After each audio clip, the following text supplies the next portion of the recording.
Have you ever wondered if you're doing better or worse than everyone else when it comes to money? Maybe you're lying awake at night thinking about your bank account balance, wondering if other people your age have more saved up than you do. Or perhaps you're scrolling through social media, seeing people posting about their latest vacation or brand new car, and you can't help but wonder how they afford it all. Well, today, I'm going to pull back the curtain on the financial reality of the average person. And I guarantee some of these numbers are going to shock you. Some might make you feel better about your situation, while others, they might be a serious wake-up call.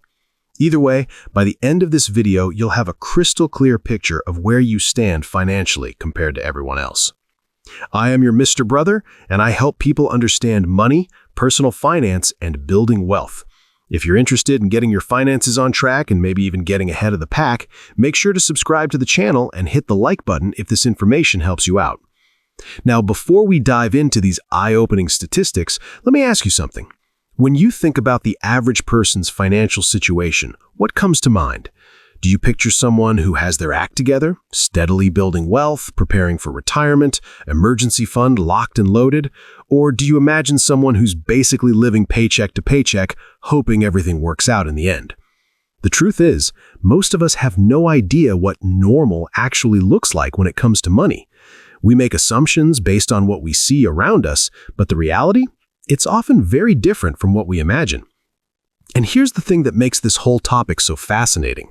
Understanding these numbers isn't just about satisfying your curiosity. It's about giving you the information you need to make better decisions with your own money. Think about it this way. If you're trying to get in shape, wouldn't you want to know what the average person weighs or how much they exercise? If you're trying to improve your grades, wouldn't you want to know how you compare to other students? Money works the same way. When you understand where you stand compared to everyone else, you can make more informed choices about your spending, saving, and investing. So let's start with something that affects every single working person in this country: income. When you cash your paycheck every 2 weeks, are you earning more or less than the typical worker? According to the most recent data from the Bureau of Labor Statistics, the median weekly earnings for a full-time worker came in at just over $1,000. That works out to roughly $52,000 per year before taxes. Now, let me break that down a bit more. We're talking about individual income here, not household income, which would include a spouse or other family members who might be working. And when we say median, that means half of all workers earn more than this amount and half earn less. It's the middle of the pack. If you're making around $26 per hour, you're right there with the average full-time worker. But here's where it gets interesting. That $52,000 figure is before Uncle Sam takes his cut. After federal taxes, state taxes, Social Security, and Medicare, that number shrinks pretty quickly. Depending on where you live, you might be taking home somewhere between $35,000 to $40,000. Suddenly, that doesn't seem like quite as much money, does it? But income is just one piece of the puzzle. What really matters is what people are doing with that money once they earn it. And this is where things get really fascinating and, honestly, a little bit concerning. Let's talk about retirement savings, because this is where a lot of people are in for a rude awakening. According to the Federal Reserve's most recent survey, the median amount that Americans have saved for retirement is $65,000. Now, before you start feeling too good or too bad about that number, remember that this includes people of all ages who actually have retirement accounts at all. Here's the kicker. About 25% of Americans don't even have a retirement account. They have $0 saved for when they stop working. Zero. That means 1 out of every 4 people you meet is planning to rely entirely on Social Security when they retire, assuming it's even still around by then.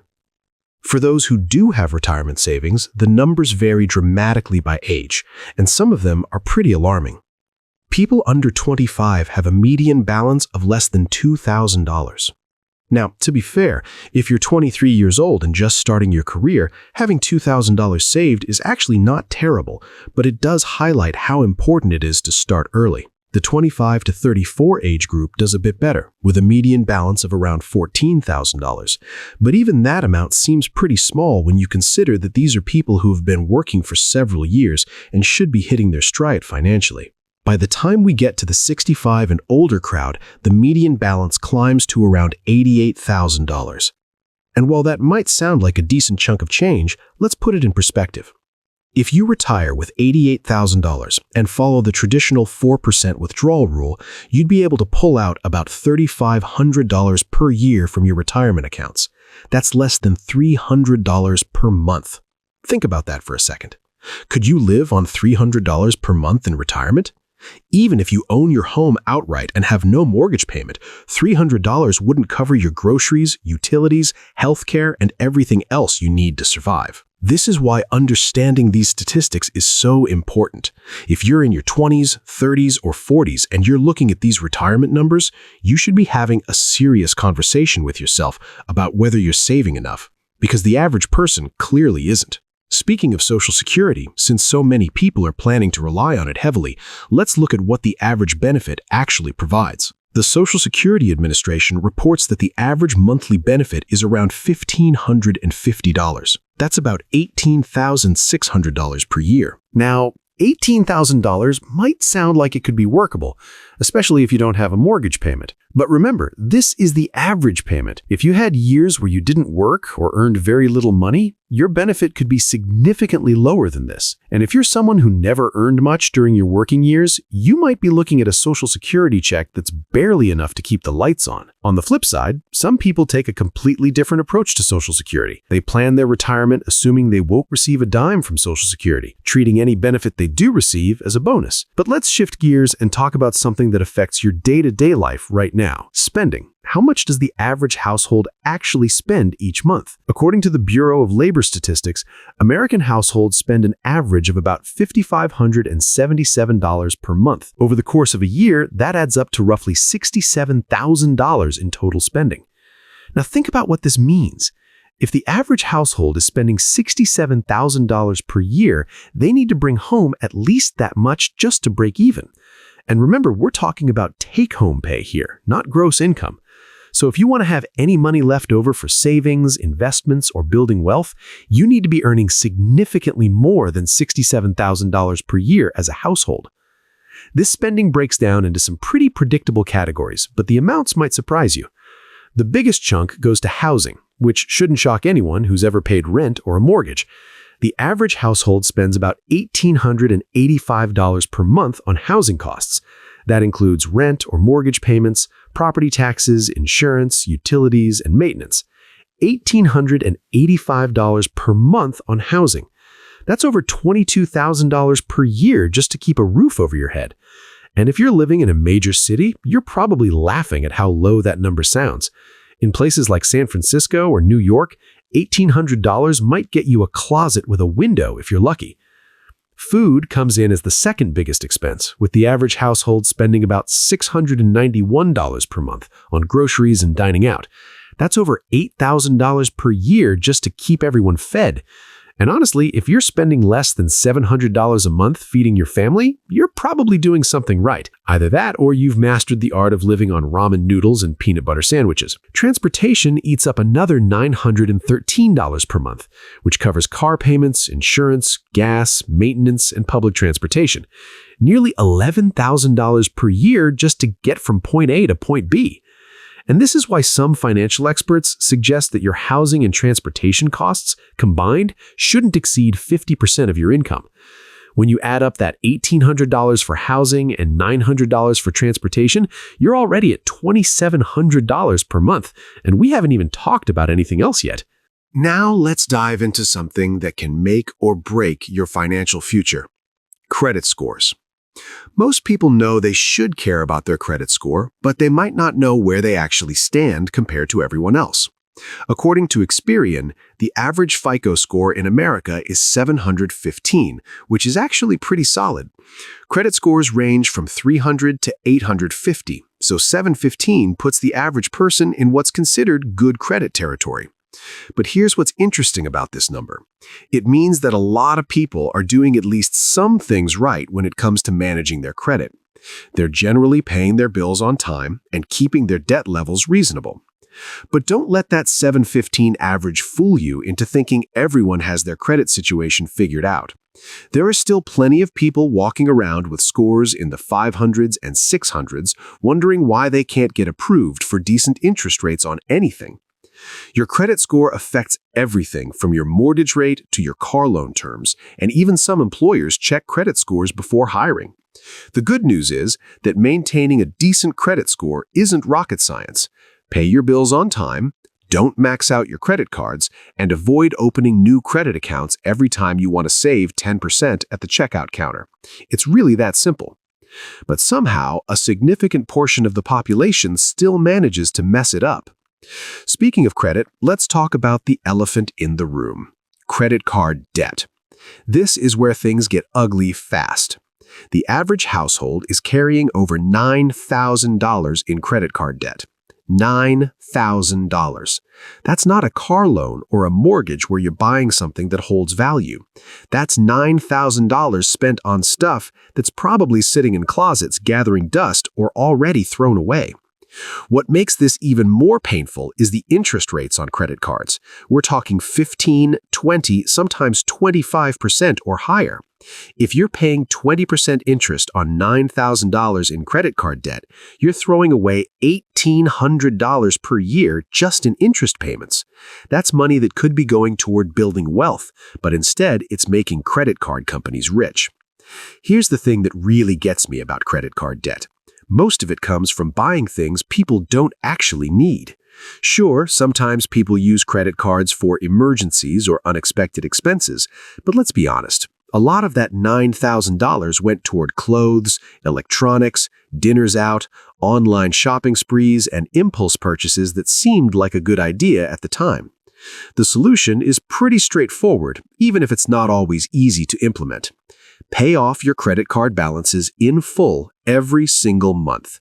If you can't afford to pay cash for something, don't put it on a credit card unless it's a genuine emergency.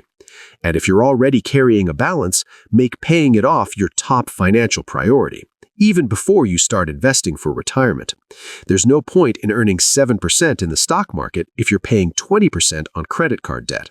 Now let's talk about net worth, which is probably the best single number for measuring your overall financial health. Net worth is simple: what you own minus what you owe. Add up the value of your house, your cars, your bank accounts, your retirement accounts, and everything else you own. Then subtract your mortgage, credit card debt, student loans, and any other money you owe. Whatever is left is your net worth. According to the Federal Reserve, the median net worth for American households is about $122,000. But, just like with retirement savings, this number varies dramatically by age, and some of the breakdowns are pretty eye-opening. If you're under 35, the median net worth is less than $14,000. Now, if you're 25 years old and just starting your career, having $14,000 in net worth isn't terrible. But if you're 34 and still sitting at $14,000, you might want to have a serious conversation with yourself about your financial trajectory. The 35 to 44 age group does better, with a median net worth of $91,000. The 45 to 54 crowd hits $168,000.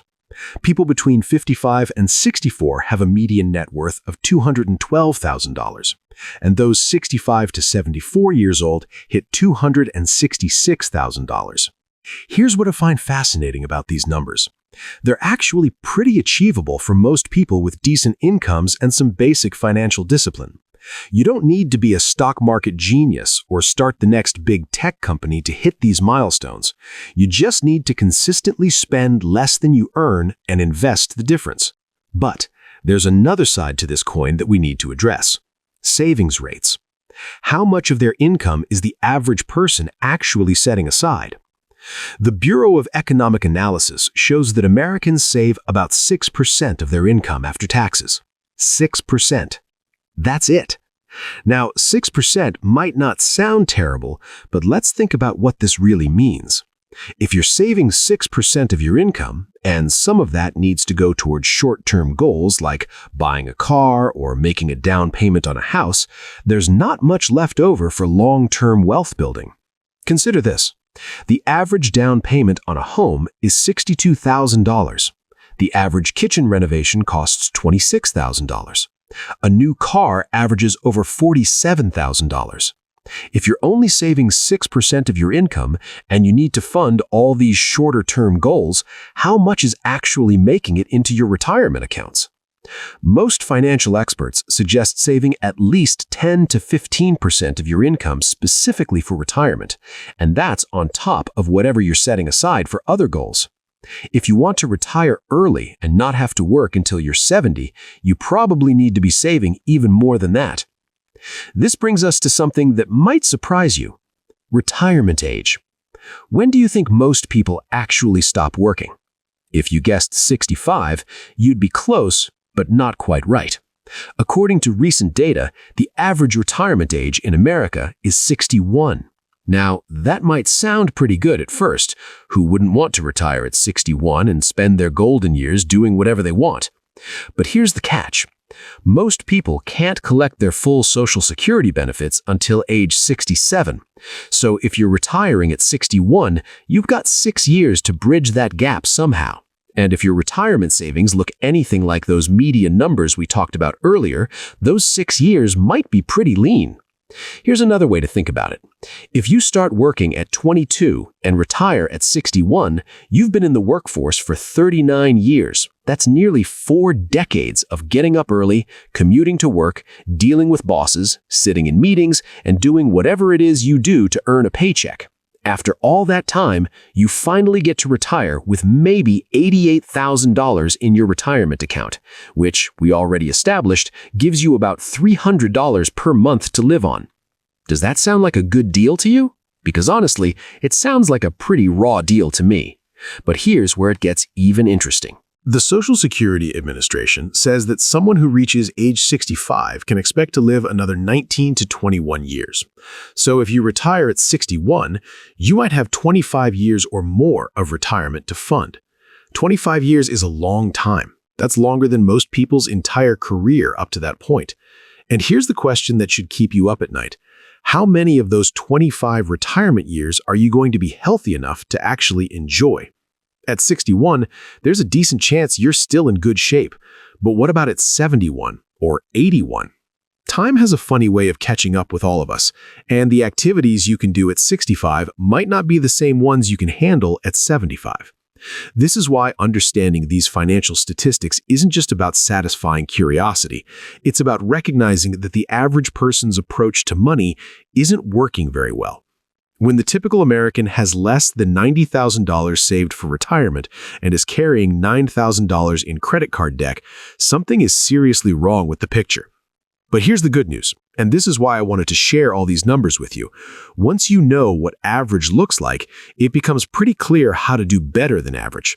And doing better than average doesn't require some magical formula or secret knowledge that only wealthy people possess. If you're consistently saving more than 6% of your income, you're already ahead of most people.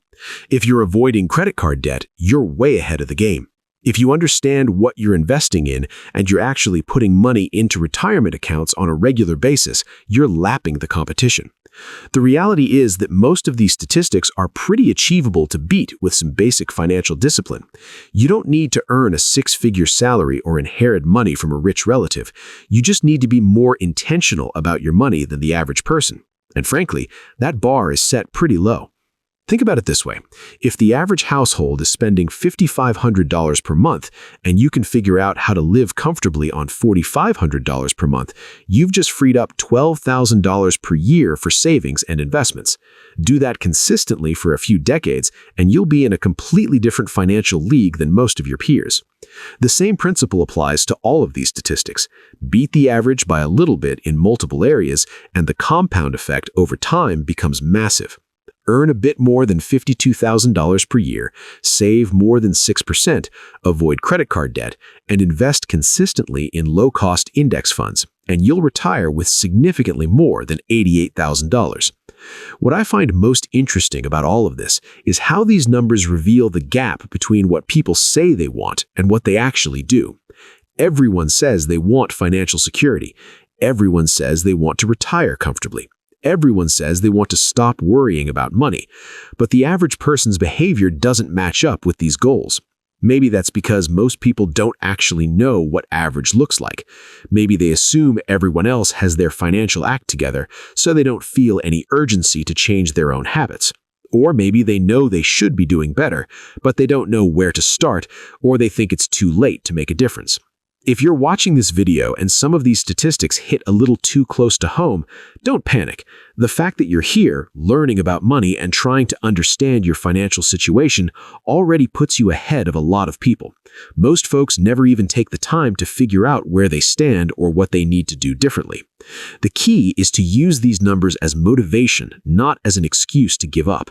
If you're 35 with less than $14,000 in net worth, that doesn't mean you're doomed to financial mediocrity. It means you have some work to do, but you also have 30 years or more to get it right. And if you're already doing better than these averages in some areas, don't let that success make you complacent. Maybe you have a solid credit score and no credit card debt, but your retirement savings are behind. Or maybe you're great at saving money, but you're keeping it all in a savings account earning practically nothing, instead of investing it for growth. The bottom line is this. These financial statistics of the average person should be eye-opening, but they should also be empowering. When you know what normal looks like, you can make informed decisions about whether you want to be normal or whether you want to be better than that. Personally, I think you deserve better than retiring at 61 with $88,000 and hoping Social Security runs out of money. You deserve better than carrying credit card debt and spending every dollar you earn. You deserve the peace of mind that comes with having your financial house in order. These statistics show us where the average person ends up, but they don't have to define where you end up. Use them as a starting point, not a finish line. Because once you understand what most people are doing with their money, it becomes pretty clear how to do something different and get much better results. The choice is yours. If this video opened your eyes to where you really stand financially, do me a favor, hit that like button and share this with someone who needs to see it. And if you want more content like this to help you build real wealth, subscribe to the channel because we're just getting started. I'll see you in the next one.